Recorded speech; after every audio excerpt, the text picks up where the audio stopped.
Kita beralih ke informasi lain. Pemirsa, Wakil Presiden Kiai Haji Ma'ruf Amin tengah berada di Jepang untuk menghadiri proses pemakaman kenegaraan mantan Perdana Menteri Jepang Shinzo Abe.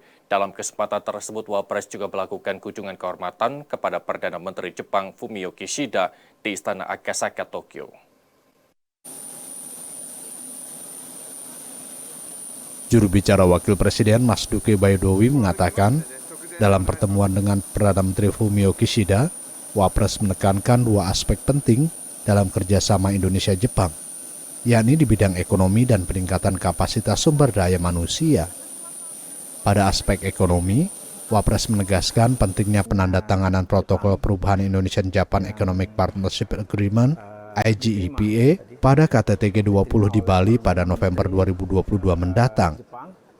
Wapres juga mengharapkan realisasi perluasan investasi dan investasi baru senilai 5,2 miliar dolar Amerika, penyelesaian proyek infrastruktur strategis, serta menyelesaikan hambatan terhadap akses ekspor produk pertanian dan perikanan Indonesia. Selain itu, Wapres juga mendorong penguatan kerjasama potensial di bidang ekonomi syariah dan industri halal, terutama pada sektor unggulan seperti makanan, kosmetik, fashion, serta pariwisata dan kawasan industri halal. Terutama yang diharapkan oleh Wakil Presiden itu adalah bagaimana agar ada tindak lanjut dari pertemuan Pak Jokowi di bulan Juli yang lalu. Waktu itu Bapak Presiden Joko Widodo mengharapkan agar segera ada penandatanganan tindak lanjut ya untuk kerjasama ekonomi antara pemerintah Indonesia dan pemerintahan Jepang. Itu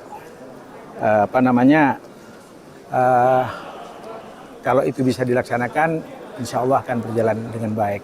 Begitu juga Presiden mengharapkan ada kerjasama di bidang infrastruktur, juga persoalan-persoalan pertanian, dan juga tidak lupa disampaikan oleh Wakil Presiden persoalan yang berhubungan dengan masalah ekonomi syariah atau halal industri.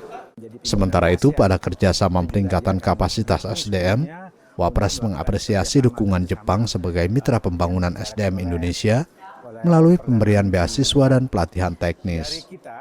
Nusantara TV melaporkan.